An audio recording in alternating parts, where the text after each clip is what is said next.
नमस्कार, जय हिंद। उम्मीद करता हूँ सबकी स्वस्थ होंगे, मस्त होंगे, अच्छे होंगे। अगर आप हमारे चैनल पर नए हैं तो चैनल को सब्सक्राइब कर लीजिएगा। आज हम वर्ल्ड करंट अफेयर्स में बात करेंगे।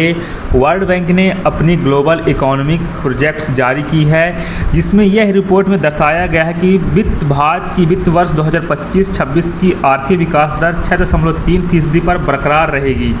और साथ में अप्रैल में बैंक ने इस अनुमान को जनवरी के 6.7% से घटाकर 6.3% किया था और वैश्विक स्तर पर बढ़ते हुए टेंशन और नीतिगत अनिश्चितता की वजह से बताया गया है।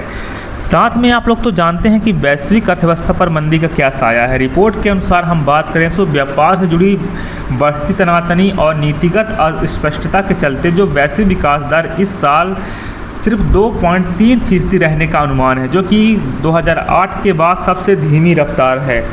और साथ में आप लोग यह भी जानते हैं कि जो जनवरी में यह अनुमान 2.7% था और वर्ल्ड बैंक ने चेतावनी दी कि अगर कोई जल्दी ठोस कदम नहीं उठाया जा सकता तो मानव स्तर पर गहरा असर पड़ सकता है। साथ में जो भारत का जो परफॉर्मेंस है, आरबीआई का क्या रुख है, आप लोग तो जानते हैं कि चौथी तिमाही में भारत की जीडीपी ग्रोथ 7.4% रही है, लेकिन पूरा वित्त वर्ष FY25 कुल मिलाकर 6.5% की दर से ही बढ़ा, जो कोविड काल के बाद की सबसे धीमी ग्रोथ है। और इसके बावजूद भारतीय रिजर्व बैंक आरबीआई की मौद्रिक नीति समिति ने FY26 के लिए जीडीपी की ग्रोथ 6.5% बरकरार रखी थी। साथ में जो भारत अमेरिका के व्यापार संबंधों की नई दिशा, जो अमेरिकी लगातार चौथे साल भारत का सबसे बड़ा व्यापारिक साझेदार बना रहा है। साथ में 2024-25 में दोनों देशों के बीच व्यापार का आंकड़ा 131.84 अरब डॉलर तक पहुंचा और अमेरिकी भारत के 18% निर्यात, 6.22% आयात और 10.73% कुल ट्रेड से भागीदारी रहा है।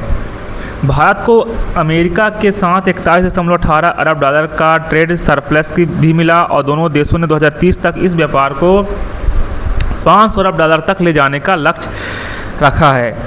साथ में जो भारत और अमेरिका क्या है देखा जाए तो भारत चाहता है कि अमेरिकी उसकी टेक्सटाइल, रत्न जवाहरात, चमड़े, वस्त्र, प्लास्टिक, केमिकल, झींगे, ऑयल सीड्स, अंगूर और केले जैसी श्रमिक आधारित वस्तुओं पर आयात शुल्क घटाए। वहीं अमेरिका चाहता है कि भारत इलेक्ट्रिक वाहन, पेट्रोकेमिकल, शराब, डेयरी, सेब, नट्स और जेनेटिकली मॉडिफाइड फसलों पर ड्यूटी में छूट दे। और साथ में भारत अभी भी जीएम फसलों के आयात को लेकर सतर्क है, लेकिन वह गैर जीएम उत्पादों और अल्फा हे के आयात को लेकर दिख रहा है। जो भारत चाहता है कि अमेरिका उसकी टेक्सटाइल, रत्न जवाहरात, चमड़े, वस्त्र पर जो आयात है वह शुल्क घटाए।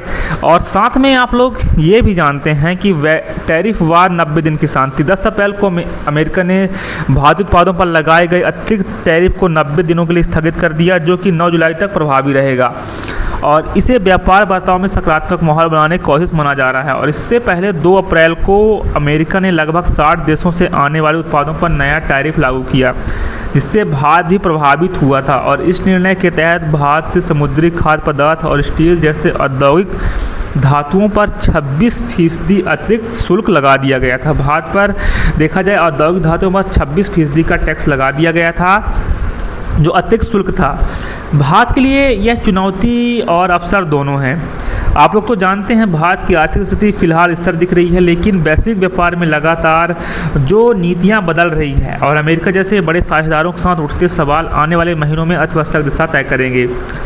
अगर भारत और अमेरिका के बीच व्यापार समझौता सकारात्मक दिशा में, एक पॉजिटिव दिशा में बढ़ता है तो भारतीय उद्योगों के लिए यह एक बहुत बड़ा अवसर बन जाता है, खासकर तब जब दुनिया भर की अर्थव्यवस्थाएं मंदी के संकट से जूझ रही हों। जो डोनाल्ड ट्रंप है टैरिफ लगाने की घोषणा करता रहता है, आप लोग तो जानते हैं, लेकिन उसकी जो नीतियाँ कुछ समझ में नहीं आती। तो भारत के सकारात्मक चीज़ें हैं। तो दोस्तों उम्मीद करता हूँ आपको पसंद आई होगी, ना भी आई होगी तो आप लोग एक फिल्म कर लीजिएगा। 2025 सिर्फ आपका है, 2025 को आप फोड़ दीजिए इस साल। धन्यवाद, टेक केयर, जय हिंद, जय भारत।